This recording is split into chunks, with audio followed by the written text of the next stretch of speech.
Welcome একটা physics class. আশা করি তোমরা সবাই খুব খুব ভালো আছো।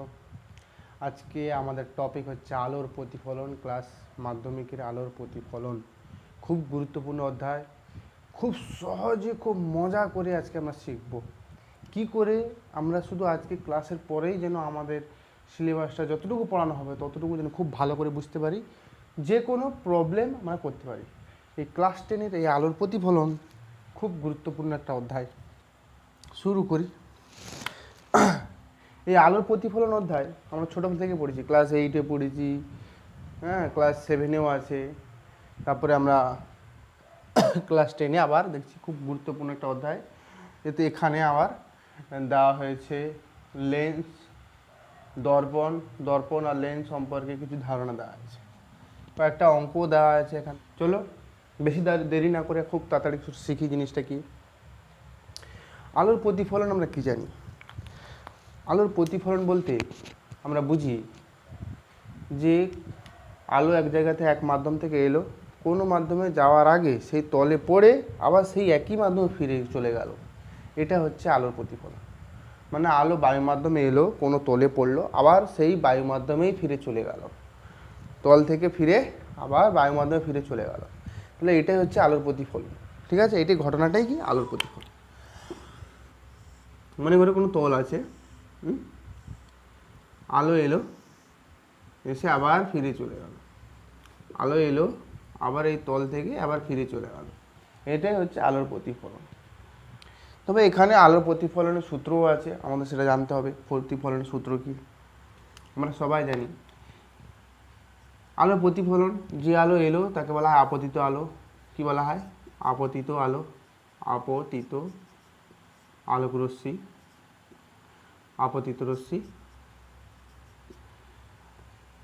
অঙ্কিত অবিলম্ব, এই যে তল, এই তলের সঙ্গে 90 ডিগ্রি অ্যাঙ্গেলে আমরা সরলরেখা অঙ্কন করব।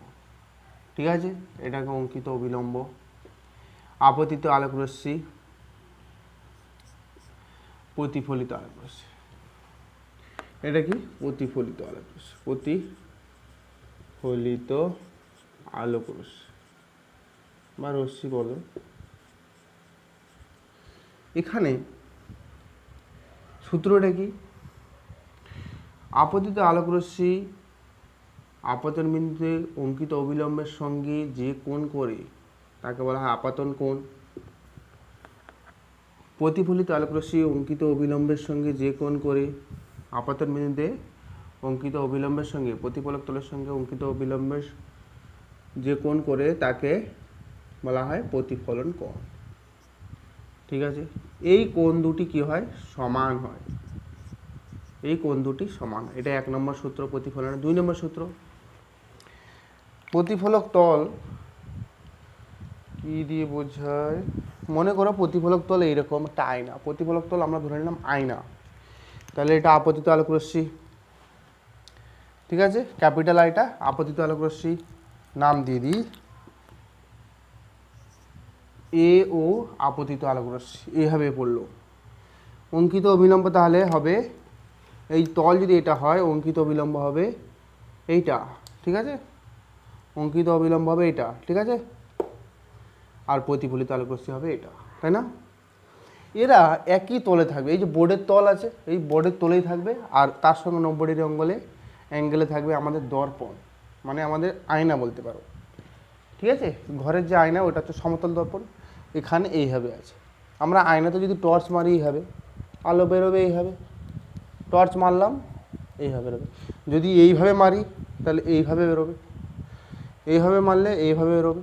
তাহলে আপতিত আলোক রশ্মি, লম্ব আর প্রতিফলিত আলোক রশ্মি, এরা তিনটাই এরা একই তলে থাকবে। বোঝা গেল? মানে আমি লিখতে পারি আপতিত আলোক রশ্মি এখানে ক্যাপিটাল আই দিয়ে ডিনোট করা হয়, অঙ্কিত অবিলম্ব ক্যাপিটাল এন দিয়ে ডিনোট করা হয়, প্রতিফলিত আলোক রশ্মি ক্যাপিটাল আর দিয়ে ডিনোট করা হয়। এরা একই তলে থাকবে, এরা একই তলে অবস্থান করবে। ঠিক আছে, অবস্থান করবে। এটা হচ্ছে আমাদের প্রতিফলনের সূত্র। প্রতিফলনের এই দুটো সূত্র খুব গুরুত্বপূর্ণ। প্রথম সূত্র কি? যে আপাতন কোণ আর প্রতিফলন কোণ হবে সমান, আপাতন কোণ প্রতিফলন কোণ হবে সমান। ঠিক আছে, দ্বিতীয় সূত্র কি, প্রতিফলিত আলোকরশ্মি, অঙ্কিত অবিলম্ব আর আপতিত আলোকরশ্মি এরা একই তলে থাকবে। ঠিক আছে, বোঝা গেল? এটাই আমাদের সূত্র, সবাই জানি, বেসিক জিনিস, খুব সুন্দর, এটা আমাদের পড়তে হবে। তবে এখানে খুব গুরুত্বপূর্ণ যে তলটা, নিচের তলটা হবে ঘষা, উপর তলটা হবে চকচকে মসৃণ, যেখানে আলো প্রতিফলিত হবে। এখানে অ্যারো চিহ্নটা খুব গুরুত্বপূর্ণ, অ্যারো সাইন। ঠিক আছে, আলোকরশ্মি এলো আর এটা গেল, এই অ্যারো সাইন দিয়ে বুঝতে পারবো এটা আপতিত আলোকরশ্মি, আর প্রতিফলিত হলো যে এই অ্যারো সাইন দিয়ে বুঝবো যে প্রতিফলিত আলোকরশ্মি, খুব গুরুত্বপূর্ণ। আর অঙ্কিত অবিলম্ব এই তলের সঙ্গে 90 ডিগ্রি অ্যাঙ্গেলে থাকে। ঠিক আছে, এই যে তল আছে এই তলের সঙ্গে 90 ডিগ্রি অ্যাঙ্গেলে থাকবে অঙ্কিত অবিলম্ব। ইনসিডেন্ট রে, নর্মাল, আর এটা হচ্ছে রিফ্লেক্টেড রে। ঠিক আছে, এবার এখানে আরও কয়েকটা জিনিস জানতে হয়। এই যে বিন্দুতে এখানে পড়লো এটা হচ্ছে আপতন বিন্দু। কি, এটা আপতন বিন্দু। যে তলে পড়লো সেটা বলবো প্রতিফলক তল। যে তলে আলোকরশ্মি এসে পড়ে সেই তলটা হচ্ছে প্রতিফলক তল। বলতে পারি যে তল থেকে প্রতিফলিত হয় আলো, সেই তলটাকে বলতে পারি প্রতিফলক তল। ক্লিয়ার? অঙ্কিত অবিলম্ব হচ্ছে তলের সঙ্গে 90 ডিগ্রি কোণে অঙ্কিত একটা লম্ব সরল রেখা, তলের সঙ্গে লম্বভাবে অঙ্কিত একটা সরল রেখা, অঙ্কিত অবিলম্ব। ঠিক আছে, আপাতন বিন্দু কোনটা, আপতিত আলোকরশ্মি প্রতিফলক তলে যে বিন্দুতে পড়ে সেইটা হচ্ছে আপতিত আলোকরশ্মি, সেইটা হচ্ছে আপতন বিন্দু। তাহলে ও বিন্দুটা হচ্ছে আপাতন বিন্দু, আপাতন বিন্দু। ঠিক আছে, আপাতন বিন্দু। ক্লিয়ার হয়েছে? নেক্সট, আবার যদি মনে করো এই প্রতিফলক তলটা এইরকম গোল আছে, গোল, মনে করো কোনো বৃত্তের অংশ, কোনো বৃত্তের অংশ। আচ্ছা, আমি এক বৃত্ত এঁকে দিই, কোনো ও কেন্দ্রীয় একটা বৃত্ত আঁকলাম। এখন আলোকরশ্মি এলো এইভাবে, তাহলে সেটা নিশ্চিত আলোকরশ্মি প্রতিফলিত হয়, মানে কি প্রতিফলনের সূত্র মেনে চলবে অবশ্য। আলো চলা মানে আলো তার নিজস্ব ধর্ম, নিজস্ব সূত্র মেনে চলবে। তাহলে এখানে আমি প্রতিফলনের যে সূত্র লিখলাম, এই প্রতিফলন সূত্র আমি এখানে কী করে লাগাবো, সেটা করার জন্য আমাকে আপতিত আলোকরশ্মি তো নিয়ে নিলাম। তাহলে আগে আঁকতে হবে নর্মাল। এখানে তলটা ছিল 90 ডিগ্রি, খুব সহজে এঁকে দিলাম, সমতল ছিল। এখানে 90 ডিগ্রি করার জন্য এই কেন্দ্র থেকে ওই বিন্দুতে সোজা টেনে বর্ধিত করে দেবো, এইটাই হবে নর্মাল, এইটাই হবে নর্মাল। ঠিক আছে, সোজা টেনে বর্ধিত করে দেবো, এটা কী হবে, এটাই অঙ্কিত লম্ব। তাহলে আমি পেয়ে গেলাম কি পেলাম, আপাতন কোণ পেলাম। ঠিক আছে, এবার যতটা কোণ করেছি, আর এটা মনে করি 30 ডিগ্রি হয়, তাহলে এটাও 30 ডিগ্রি কোণে একদম বেরোবে। কী রশ্মি বেরোবে, প্রতিফলিত আলোকরশ্মি। ক্লিয়ার হয়েছে? ক্লিয়ার হয়েছে?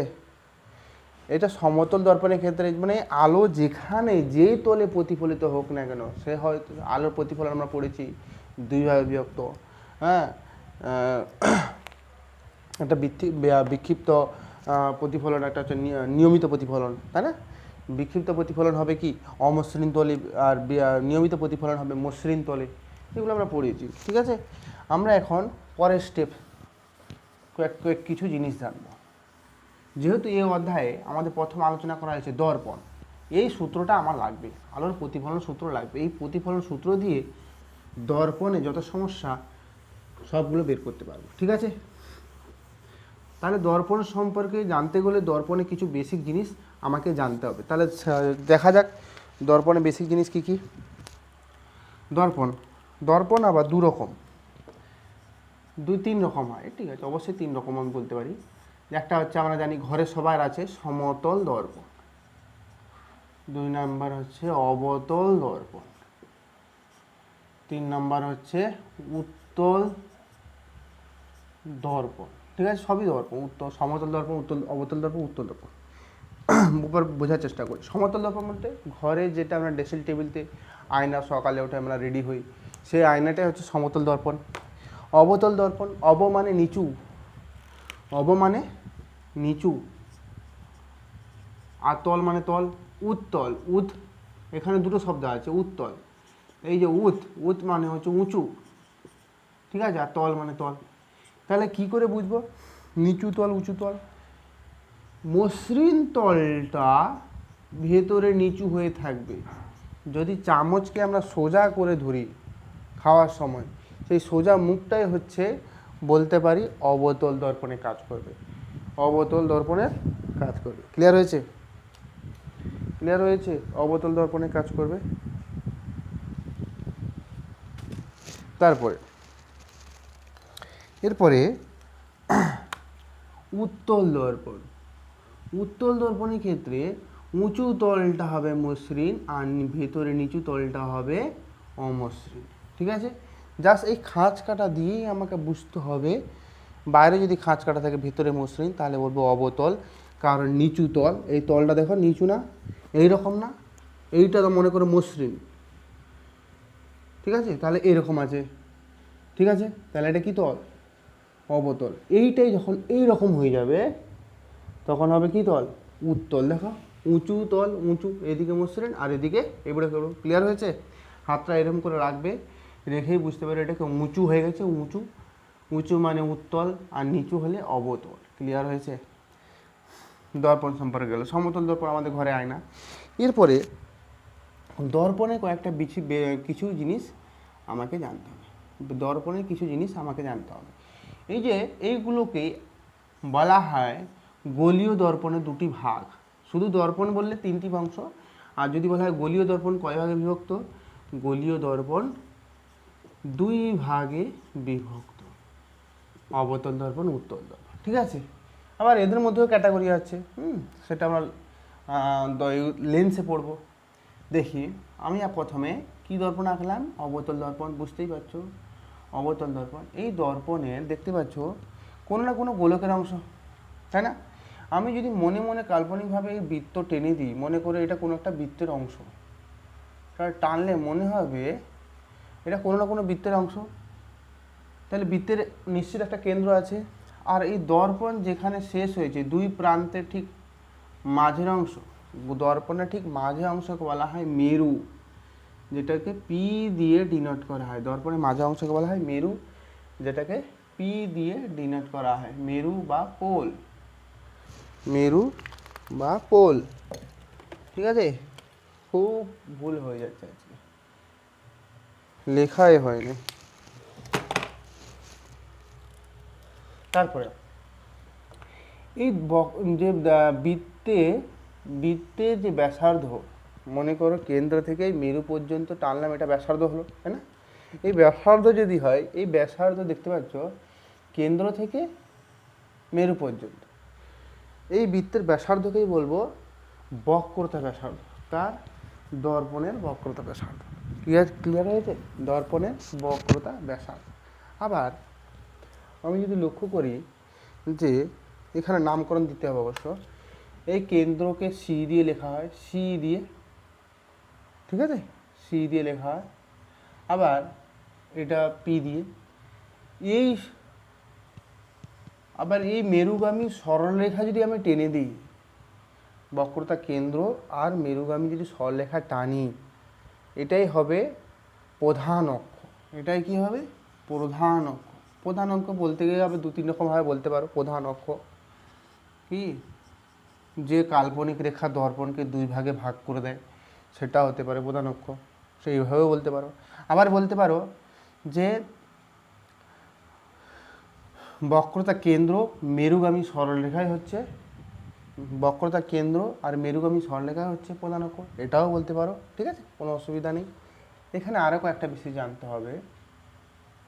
এই দর্পণ, গোলীয় দর্পণ আমাদের বিভিন্ন কাজে লাগে, বিভিন্ন কাজে। কোনো দূরের বস্তুকে কাছে দেখার জন্য, আবার কাছের বস্তুকে খুব বড় করে দেখার জন্য, যেমন আমরা সূক্ষ্ম সূক্ষ্ম ছোটোখাটো জিনিস দেখার জন্য বড় কিছু দর্পণ ব্যবহার করব সেক্ষেত্রে, তাই না? যেমন দাড়ি কাটার জন্য বড় একটা এমন আয়না ব্যবহার করব যে দাড়ির ছোটোখাটো জিনিসটাকে একটু বড় করে দেখায়। ঠিক আছে? বোঝা গেছে? এবারে এখানে এই দর্পণের বক্রতা কেন্দ্র আর মেরু গামী সরলরেখা, এটা হচ্ছে কি প্রধান অক্ষ। মেরুগামী সরলরেখাটা হচ্ছে প্রধান অক্ষ। এই প্রধান অক্ষকে বাড়িয়ে দিলাম। এখানে যদি রে নিই, এইভাবে রে নিই, যদি একদম এমনভাবে রে নিলাম যেটা প্রধান অক্ষের খুব কাছাকাছি সমান্তরাল রশ্মি, সেটা হতে পারে এইভাবে গেছে, সেটা হতে পারে একদম এইভাবে গেছে, বা হতে পারে একদম সমান্তরালভাবে কাছাকাছি গেছে। এরকম কাছাকাছি রশ্মিগুলোকে বলবো, যেটা প্রধান অক্ষের খুব কাছাকাছি, সেই রশ্মিগুলোকে বলবো উপাক্ষীয় রশ্মি। কি রশ্মি? উপাক্ষীয় রশ্মি বা প্যারাক্সিয়াল রে, ঠিক আছে? উপাক্ষীয় রশ্মি বা প্যারাক্সিয়াল রে। আজকে খুব ডিস্টার্ব করতেছে, কালি ভরা পরে শুকিয়ে গেছে। আবার আমি যদি দূরে প্রধান অক্ষ থেকে দূরে দর্পণে একদম প্রান্ত বিন্দুতে যদি রশ্মি এসে পড়ে, সেটা হতে পারে এইভাবে পড়ে, সেটা হতে পারে এইভাবে পড়ে, ঠিক আছে? সেই রশ্মিগুলোকে, যেগুলো দর্পণে একদম প্রান্ত বিন্দুতে এসে পড়ে, সেই রশ্মিকেগুলো বলবো প্রান্তীয় রশ্মি। সেই রশ্মিকে কী বলবো? প্রান্তীয় রশ্মি। ক্লিয়ার হয়েছে? যেটা দর্পণে মেরুর কাছাকাছি এসে পড়ে। ভালো করে শোনো, প্রধান অক্ষের সমান্তরাল আর দর্পণে মেরুর খুব কাছাকাছি এসে সেই রশ্মিগুলো যদি পড়ে, বা প্রধান অক্ষের খুব কাছাকাছি বা মেরুর খুব, দর্পণের যেখানে মেরু সেই বিন্দুর কাছাকাছি যদি রেগুলো এসে পড়ে, তাহলে সেটা হবে উপাক্ষীয় রশ্মি। আর যে রশ্মি দর্পণের প্রান্ত বিন্দুতে পড়ে, সেটা হচ্ছে কী রশ্মি? প্রান্তীয় রশ্মি। ঠিক আছে? তাহলে দুটো জিনিস বোঝা গেল। তোমরা খাতা বইয়ে দেখবে, জিনিসটা বইয়ে পড়ে বোঝার চেষ্টা করো, বা যেটা আমার দেখছো সাথে সাথে খাতায় নোটগুলো করে নাও, তাহলে বুঝতে পারবে, খুব ভালো করে বুঝতে পারবে। ঠিক আছে? এবারে দেখো, আমি এই দর্পণে এই রে নেব, কয়েকটা রে নেব। সেই রেগুলো কোথায় এসে পড়বে? এটা নিলাম, মনে করো অবতল দর্পণ নিলাম, অবতল দর্পণ, ঠিক আছে?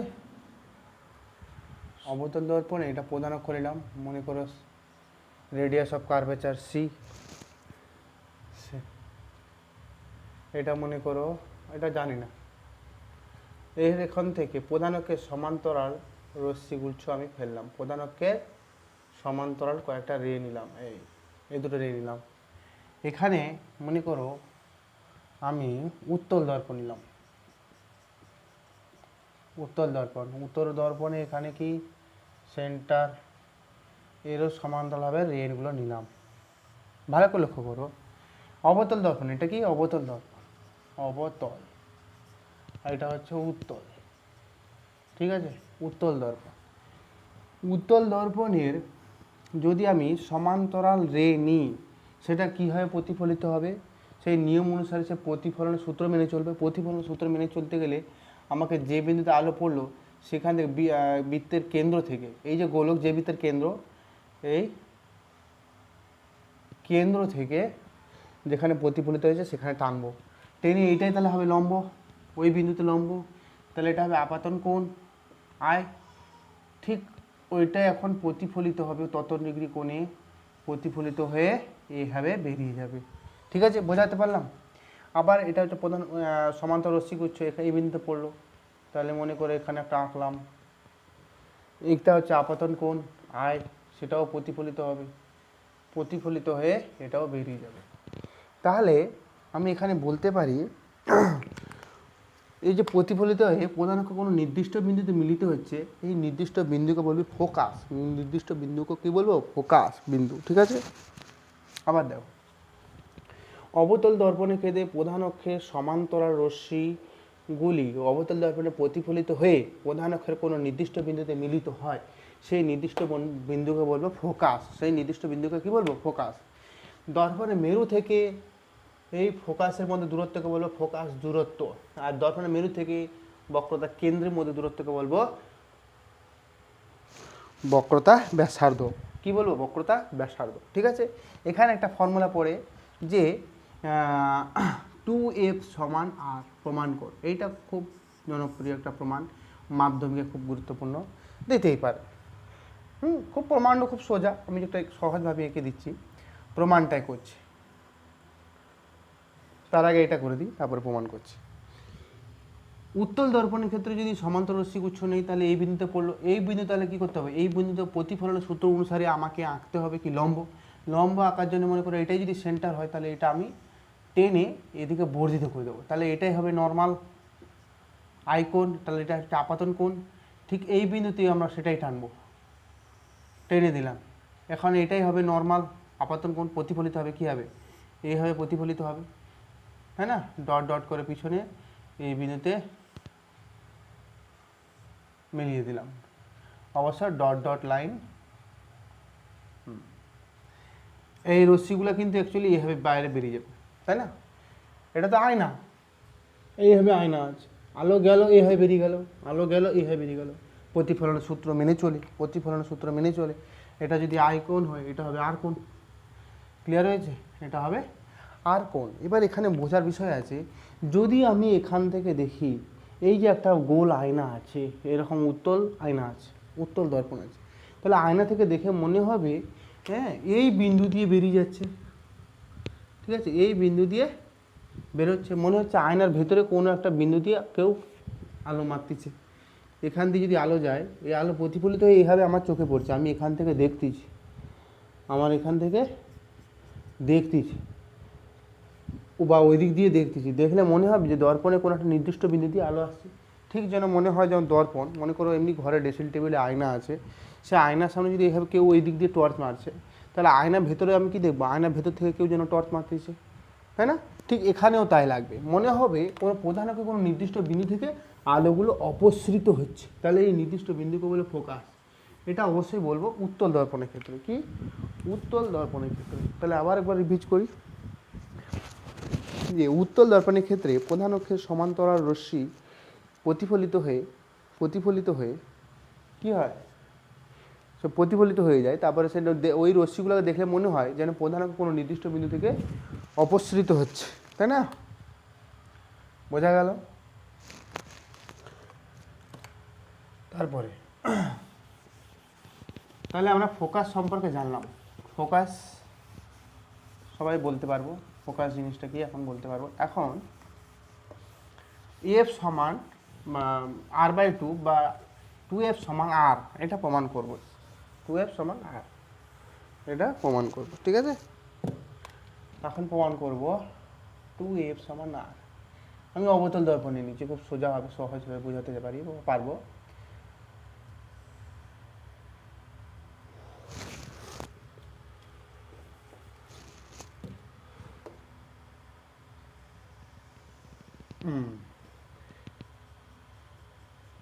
হলো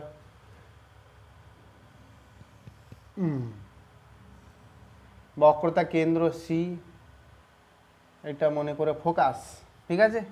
এই রশ্মিটা এলো, আমরা জানি সমান্তর রশ্মিগুচ্ছ অবতল দর্পণের ক্ষেত্রে ফোকাস হয়ে বেরিয়ে যাবে, তাই না। এটা যদি রে হয় এইভাবে বেরিয়ে যাবে।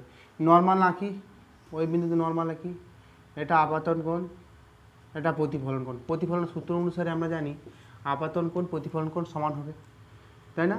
আবার একটু ভালো করে লক্ষ্য করো, এই দুটো সমান্তর রশ্মিগুচ্ছ, নাম দিয়ে দিই এ, এটা পি নাম দিই, এটা এসি আর সিপি, এটা হচ্ছে সমান্তরাল এ বি, সি আছে নাম দেওয়া, এ বি আর সিপি, এটা হচ্ছে সমান্তরাল, এই দুটো দেখো সমান্তরাল।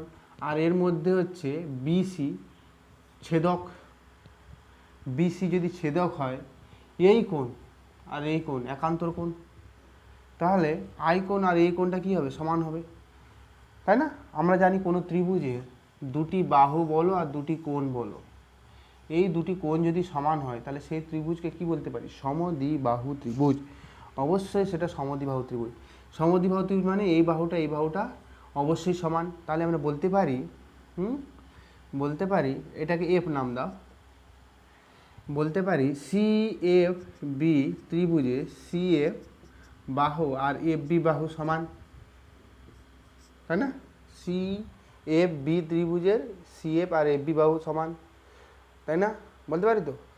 আবার এখানে আরেকটা কন্ডিশান মনে রাখবে যে এই যে এবি বাহুটা হচ্ছে প্যারাক্সিয়াল রে বা উপাক্ষীয় রশ্মি।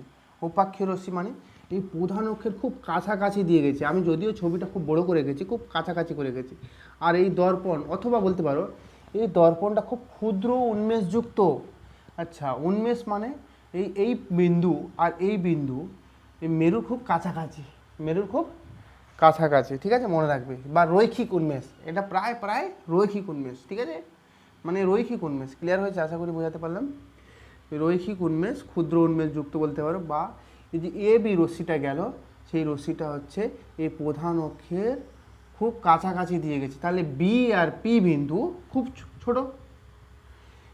এবার মনে করো বি আর পি বিন্দু খুব কাছাকাছি, এটাও লিখতে পারো। খুব কাছাকাছি হলে তাহলে আমরা বলতে পারি A B R A P প্রায় সমান, প্রায় সমান, তাই না? প্রায় চিহ্ন দিলাম, প্রায় সমান বলতে পারি তো। তাহলে এখন লিখতে পারি সিপি সমান সিএফ প্লাস এফপি, তাই না? তাই তো। এই সিপিটা কি? সিপিটা হচ্ছে আর, সিপিটা হচ্ছে কি, এই সিপিটা হচ্ছে কি বক্রতা ব্যাসার্ধ এটা। আর সিএফ আর এফপি এই দুটো তো সমান। এটা যদি সমান হয়, এইটা সমান, আবার এখনই প্রমাণ করলাম যে এফবি সমান এটা এফপি। অতএব আমি লিখতে পারি যে এ সিএফও আর, এটাও আর, সরি এটাও এফ, এটাও এফ, মানে আমি লিখতে পারি আর সমান 2f, সরি স্মল এফ দিয়ে ডিনোট করবো এটাকে, স্মল এফ, আর এইটা সিপিটাকে স্মল আর দিয়ে ডিনোট করবো। ওকে, বোঝাতে পারলাম? আশা করি বুঝতে পারলে। যা পি আর এফ পি দুটো সমান, অতএব আমি লিখতে পারি সিপি সমান সিএফ প্লাস এফপি। আর সিএফ মানেও তো এই দুটো তো সমান, মানে কি এফ, এটাও এফ বলতে পারি, আর এটা, এই দুটো যদি সমান হয় ডাইরেক্ট আমি লিখতে পারি, অসুবিধা নেই। 2CP 2FP আর সমান 2F, ঠিক আছে, প্রমাণ হলো। খুব সহজ প্রমাণ, তুমি যেমন ইচ্ছা তেমনভাবে প্রমাণ করতে পারো, কোনো অসুবিধা নেই। মেন কনসেপ্টটা মনে রাখতে হবে, অবশ্যই এবিটা হতে হবে উপাক্ষীয় রশ্মি বা খুব কাছাকাছি, বিপি বিন্দুটা খুব কাছাকাছি। বিপি বিন্দু খুব কাছাকাছি করার জন্য এই দর্পণটাকে রৈখিক উন্মেষ করতে হবে আর কাছাকাছি আনতে হবে, ঠিক আছে। সমান্তরাল এই যে এ বি সমান্তরাল এই রশ্মিটা, প্রধান অক্ষের সমান্তরাল এবি রশ্মিটা খুব কাছাকাছি আনতে হবে, যাতে করে বি বিন্দুটা পি বিন্দুর খুব কাছে আসে। সেই ক্ষেত্রে এফ বি আর এফ পি কি সমান হবে, ঠিক আছে। তারপরে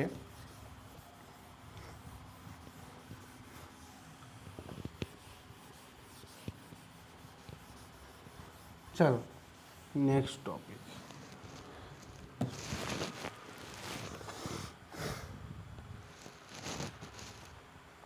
আমরা কোন কোন নিয়ম ফলো করলে অবতল দর্পণে কোন কোন আলোক রশ্মি নেব, যাতে করে আমরা অবতল দর্পণে বস্তু কত দূরত্বে রাখলে বস্তুর প্রতিবিম্ব আমরা পাবো, সেই চিত্রটা আমরা চেষ্টা করব, ঠিক আছে।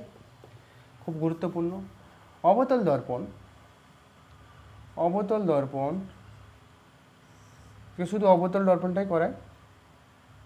মনে করো বক্রতা ব্যাসার্ধ, বক্রতা কেন্দ্র, এটা মনে করো ফোকাস, এটা মনে করো ফোকাস, ঠিক আছে, বক্রতা কেন্দ্র ফোকাস। এবার এর রশ্মি অনেকগুলো নিতে পারি, একটা হতে পারে সমান্তরাল আলোক রশ্মি। সমান্তরাল আলোক রশ্মি নিয়ে গেলে সেটা অবশ্যই ফোকাস দিয়ে বেরোবে, এটা আমার মাথায় রাখতে হবে। সমান্তরাল আলোক রশ্মি নিলে সেটা অবশ্যই ফোকাস দিয়ে বেরোবে, 1 নম্বর। 2 নম্বর, এটা অবতল দর্পণে বক্রতার এটা ফোকাস। অবতল দর্পণে আমি যদি ফোকাস দিয়ে রেগুলোকে নিয়ে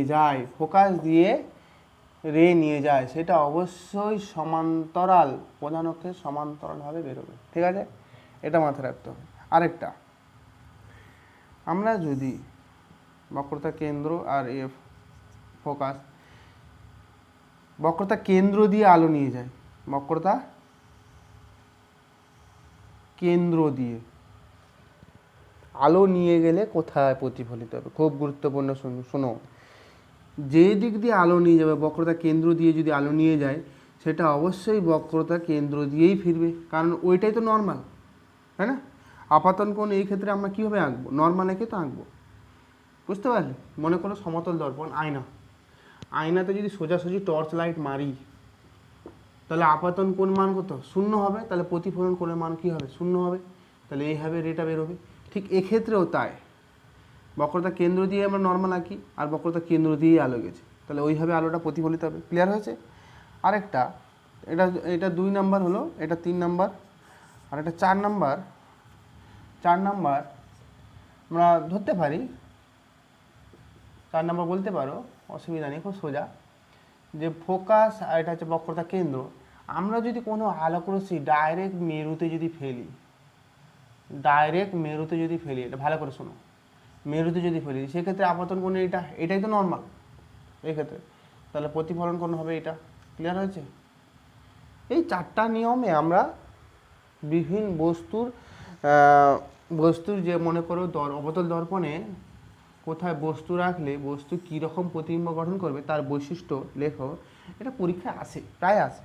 কি অবতল দর্পণে কোথায় বস্তু রাখতে বলে, কতগুলো পয়েন্ট হবে, একটা সি, একটা ফোকাস। বস্তু হতে পারে বক্রতা কেন্দ্র থেকে দূরে কোনো বিন্দুতে, হতে পারে 1 নম্বর এটা পজিশন দিই। 2 নম্বর পজিশন মনে করো বক্রতা কেন্দ্রে, 2 নম্বর পজিশন। 3 নম্বর বক্রতা কেন্দ্র আর ফোকাসের মাঝখানে। 4 নম্বর ফোকাসে, বস্তু অবস্থিত কোথায়? ফোকাসে। 5 নম্বর ফোকাস আর মেরুর মাঝখানে, একেবারে কাছাকাছি পজিশনে বস্তু অবস্থান করলে। তাহলে অবতল দর্পণে বস্তুর প্রতিবিম্ব কীভাবে গঠন হবে, কোথায় গঠন হবে, তার বৈশিষ্ট্য কি, এইটা খুব গুরুত্বপূর্ণ জিনিস আলোর প্রতিফলনের ক্ষেত্রে। ঠিক আছে? আলোর প্রতিফলনের ক্ষেত্রে খুব গুরুত্বপূর্ণ জিনিস। এরপরে আমাদের এর সম্পর্কে কয়েকটা অঙ্ক আছে, আচ্ছা চেষ্টা করি।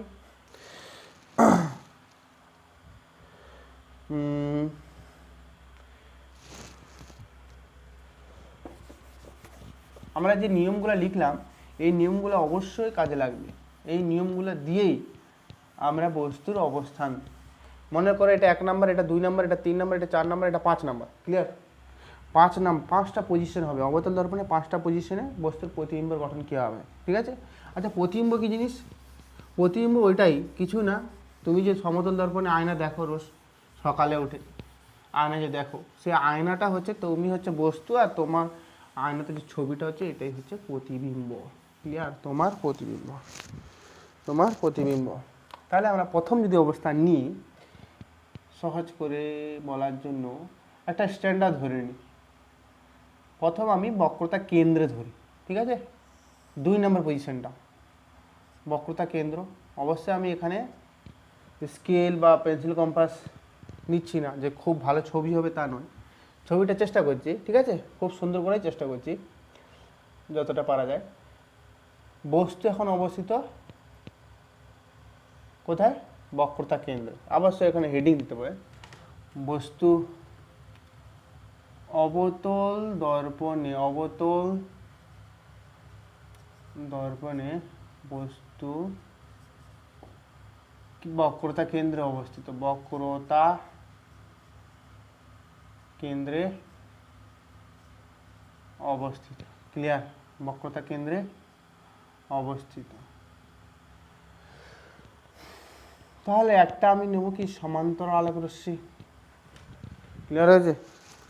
একটা সমান্তরাল আলোকরশ্মি নিলাম। সমান্তরাল আলোকরশ্মি অবশ্যই সেটা ফোকাস দিয়েই বেরোবে, ফোকাস দিয়ে বেরিয়ে গেল। আরেকটা রে তুমি ফোকাস দিয়ে নিতে পারো, সেটা কোথা দিয়ে বেরোবে?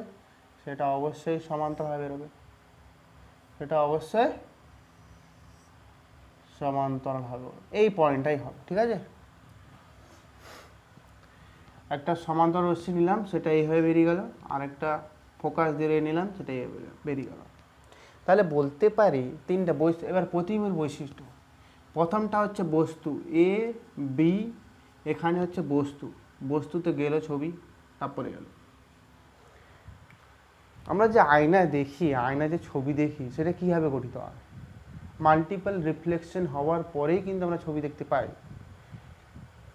এই যে আমাদের ঘরে টিউবলাইট জ্বলছে, ড্রেসিং টেবিলে আমি দাঁড়িয়ে আছি, প্রথমে টিউবলাইটে হলো আমার চোখ, খুব আমার গায়ে পড়লো, শরীরে পড়লো, এই শরীর থেকে প্রথম, তারপরে গেল আয়নাতে, দর্পণে পড়লো, দর্পণ থেকে আলো প্রতিফলিত হয়ে আমার চোখে এসে পড়লো, তবে আমি দেখতে পাচ্ছি। মানে আলো আমাদের চোখের অনুভূতি যোগায় বলে আমি দেখতে পাই, তাছাড়া দেখতে পাই না। ঠিক আছে, মানে টর্চের আলো বা লাইটের আলো এলো, শরীরে পড়লো, সেই শরীর থেকে আলো প্রতিফলিত হয়ে গেল কোথায়? আয়নাতে, আয়নাতে আবার প্রতিফলিত হয়ে আবার চোখে এসে পড়লো, তবে আমরা আমার ছবিটা দেখতে পাচ্ছি। তাহলে মাল্টিপল রিফ্লেকশন হচ্ছে এখানে। ঠিক আছে, এখানে আলো গেল, আমাদের শরীরে আলোটা গেল, বস্তুর আলোটা গেল, আয়নায় পড়লো। ঠিক আছে, মানে আলোটা যে পড়ে যে চোখে এলো, এটাই হচ্ছে তার বস্তুর ছবি, তবে আমরা দেখতে পাই। এখন বস্তুর ছবি কোথায় গঠন হবে, সেই ছবিটা আমরা আঁকার জন্য এইটা অবতল দর্পণে কোথায় হবে, দেখতে পেলাম যে বস্তুর ছবিটা গঠন হয়েছে বক্রতা কেন্দ্রেই গঠন হয়েছে, বক্রতা কেন্দ্রেই গঠন হয়েছে। ঠিক আছে, উপরে এ দিলে এটা এ ডট নাম দেবো। ঠিক আছে, এ ডট। এবার দেখো, তাহলে প্রথম বৈশিষ্ট্য যদি বলতে পারি বস্তুর আকৃতি বা বস্তুর অবস্থান কোথায়, অবস্থান বলতে পারি যে প্রধান অক্ষের নিচে, উল্টো দিকে, তাই না? যদি উল্টো দিকে হয়, প্রধান অক্ষের এটা উপরে আছে বস্তু, তার নিচে নিলাম, তাহলে সেটা হবে অবশীর্ষ। কি হবে? 1 নম্বর বৈশিষ্ট্য অবশীর্ষ, মানে প্রতিবিম্ব উল্টো ছবি উঠছে, প্রতিবিম্ব উপরে মাথায় আছে, এইরকম বস্তু ছিল, তার ছবিটা উঠছে এইরকম, বোঝা গেল? তাহলে বলতে পারি বস্তুর প্রতিবিম্ব হচ্ছে উল্টো বা অবশীর্ষ। 2 নাম্বার, বস্তুর আকার কীরকম? বস্তুর আকার এক্ষেত্রে একই রকম, মানে প্রতিবিম্বের আকার বস্তুর সমান। 3 নাম্বার, বস্তু সৎ না অসৎ? সৎ হলে মনে রাখবে, বস্তু যেখানে তা যদি সামনের দিকেই থাকে সেই ক্ষেত্রে হবে সৎ, আর বস্তু সৎ না অসৎ, অবশ্যই মনে রাখবে এখানে যদি বস্তু অবশীর্ষ হয় সেক্ষেত্রে মনে রাখবে সৎ প্রতিবিম্ব, সৎ প্রতিবিম্ব। ঠিক আছে, সৎ প্রতিবিম্ব, বোঝা গেল? মানে দর্পণ আছে, দর্পণে তুমি যেখানে অবস্থান করছো তার তোমার দিকেই আছে বস্তুর ছবি, বস্তুর প্রতিবিম্বের ছবি যদি পিছনে হয় সেক্ষেত্রে হতো কি অসৎ হয়ে যেত। ঠিক আছে, অবশীর্ষ মনে রাখবে যে অবশীর্ষ হলে বস্তু প্রতিবিম্ব হবে সৎ, অবশীর্ষ হলে বস্তু প্রতিবিম্ব হবে সৎ, খুব সোজা। তারপরে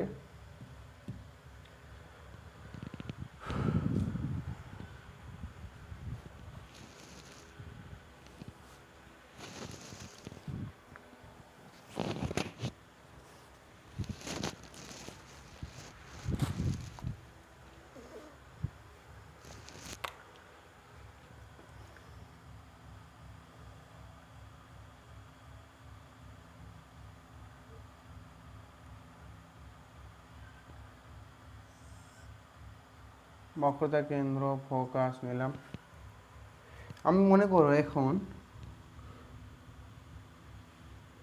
বক্রতা কেন্দ্র আর ফোকাসের মাঝখানে বস্তু নিলাম এ বি, প্রথম একটা আমি সমান্তরাল রে নিলে অবশ্যই ফোকাস দিয়ে রেটা বেরোবে, আরেকটা আমি নিতে পারি, এইভাবেও নিতে পারি, এইভাবে নিলে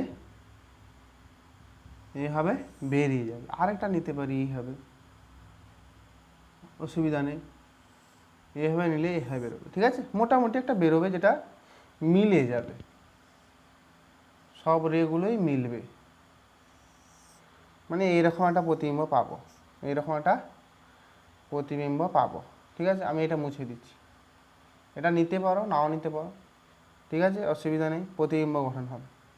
তাহলে এই ক্ষেত্রে দেখো, এক্ষেত্রে বস্তু বৈশিষ্ট্যে কি অবশীর্ষ পাচ্ছি, বস্তুর আকার থেকে প্রতিবিম্বের আকার বড় না ছোট? অবশ্যই বড়, মানে বলতে পারি বিবর্ধিত, প্রতিবিম্বের আকার বিবর্ধিত।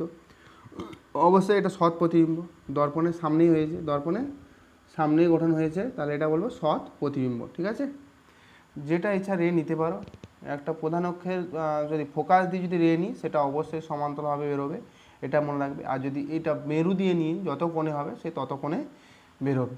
একই চিত্র আসবে, তোমরা পেন্সিল বা দিয়ে করবে। ঠিক আছে, পেন্সিল দিয়ে স্কেল দিয়ে করবে। তারপরে এবার ফোকাসে নিই। ঠিক আছে, এবার ফোকাসে নিচ্ছি। এটা মনে করো ফোকাস, এটা মনে করো বক্রতা কেন্দ্র, ফোকাসে বস্তু অবস্থিত। তাহলে একটা যদি ফোকাসে হয় তাহলে সেটা একটা সমান্তরালভাবে বেরোবে, এইভাবে বেরোবে এটা। আরেকটা নিতে এখান থেকে ফোকাস দিয়ে তো নেওয়া সম্ভব নয়, তাহলে আমরা এটা নেব। এটা নিলে যত কোণে এটা আয় হয়েছে তত কোণে আর বেরোবে, আরটা বেরোবে। মিলা বড়তে করতে করতে করতে করতে দেখো একটা অনেক দূরে গিয়ে একটা মিলবে, প্রধান অক্ষে একটা দূরে গিয়ে মিলবে, ছবিটা আরও বড় বিবর্ধিত। ঠিক আছে, ছবিটা আরও বড় বিবর্ধিত পাবো। ঠিক আছে, ছবিটা অনেক বিবর্ধিত পাবো। তাহলে একটা রে এরকম নিলাম, একটা রে এইভাবে নিলাম, যেমন ইচ্ছা নিতে পারো। তাহলে এই ক্ষেত্রে বলতে পারি বস্তু যদি ফোকাসে অবস্থিত হয় তার প্রতিবিম্ব গঠন হবে প্রধান অক্ষের অনেক দূরে। ঠিক আছে, অনেক দূরে বস্তুর বৈশিষ্ট্য হবে, প্রতিবিম্বের আকার হবে বস্তুর থেকে অনেক বড় বা বিবর্ধিত, সৎ প্রতিবিম্ব। ঠিক আছে, সৎ প্রতিবিম্ব অবশীর্ষ। ঠিক আছে, এরপরে আমি যদি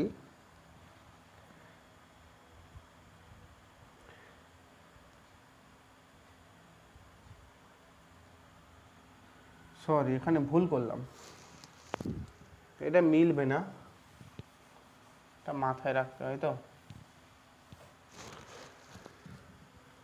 এই রেটা যদি আমি করতে চেষ্টা করি এই সমান্তরালভাবে বেরিয়ে যাবে। ঠিক আছে, এই একটা রে নিলাম। ঠিক আছে, সমান্তরালভাবে বেরিয়ে যাবে। তাহলে এক্ষেত্রে বলতে পারি যদি সমান্তরাল রশ্মি দুটো কোথায় গিয়ে মিলিত হয়, আমরা সবাই জানি অসীমে গিয়ে, তাই না? সমান্তরাল রশ্মিগুলো কোথায় গিয়ে মিলিত হবে? অসীমে গিয়ে মিলিত হবে, তাই না? তাহলে এই ক্ষেত্রে বলতে পারি বস্তু প্রতিবিম্বের আকার বস্তুর থেকে অনেক বড় বিবর্ধিত, অবশ্যই অবশিষ্ট সৎ প্রতিবিম্ব গঠন হবে। ঠিক আছে, এক্ষেত্রে এবারে শেষ ছবিটা আমি এখানে আঁকছি।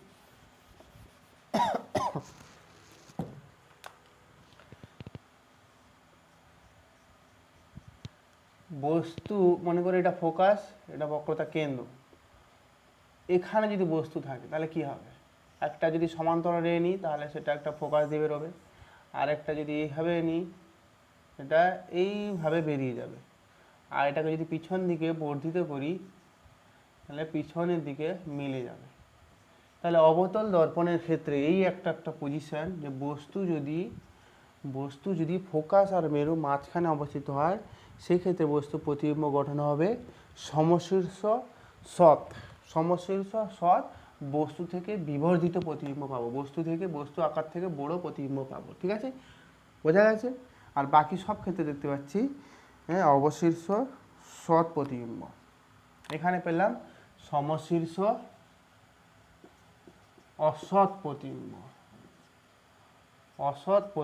সমশীর্ষ অসৎ প্রতিবিম্ব। ঠিক আছে, সমশীর্ষ অসৎ প্রতিবিম্ব। ভালো করে এখানে লক্ষ্য করো।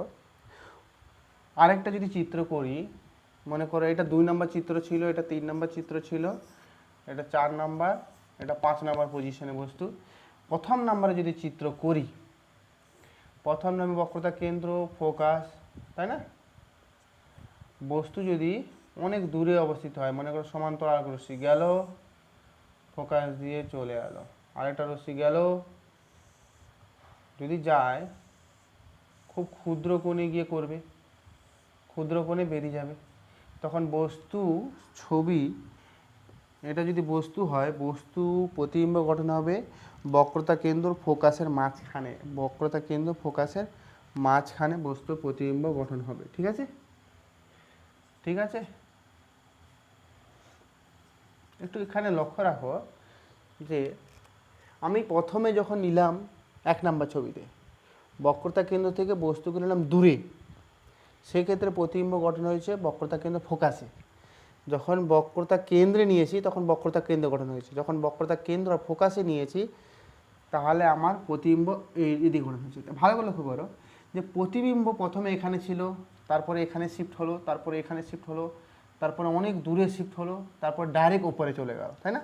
তাহলে দেখতে পাচ্ছি বস্তু যখন যত দূরে থাকে, বস্তু যখন বক্রতা কেন্দ্র থেকে যত দূরে থাকে, প্রতিবিম্ব তখন দর্পণের খুব কাছাকাছি গঠিত হয়, আর বস্তুর আকারের থেকে অনেক ছোট প্রতিবিম্ব গঠিত হয়, বস্তুর আকার থেকে অনেক ছোট প্রতিবিম্ব গঠিত হয়। খুব ভালো করে লক্ষ্য করো, বস্তুর আকার থেকে প্রতিবিম্ব খুব ছোট গঠিত হয়। আর বস্তু যখন দর্পণে একেবারে কাছে চলে যায়, মানে ফোকাস আর মেরুর মাঝখানে, তখন বিবর্ধিত প্রতিবিম্ব একেবারে খুব বড় প্রতিবিম্ব পাচ্ছি। বোঝা গেল? বুঝতে পারলে ব্যাপারটা? আশা করি খুব খুব ভালো লেগেছে।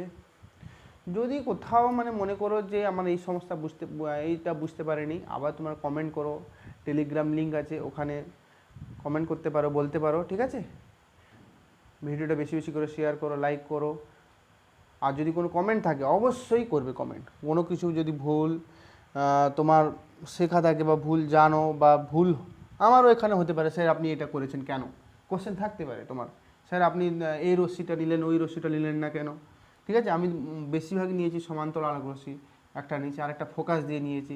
এই ক্ষেত্রে দেখো ফোকাস দিয়ে না নিয়ে ডাইরেক্ট এইটাকে লম্ব হবে, এখান থেকে ডাইরেক্ট মেরুতে ফেলেছি। এরকম রশ্মি তোমরা নিজেরাও যে কোনো রশ্মি দিয়ে প্রতিবিম্ব গঠন করতে পারো। মিনিমাম প্রতিবিম্ব গঠন করার জন্য দুটো রে নিতেই হবে, ঠিক আছে? দুটো রে নিতেই হবে, তবে আমরা প্রতিবিম্ব গঠন করতে পারবো। Okay, clear? Take care, bye by.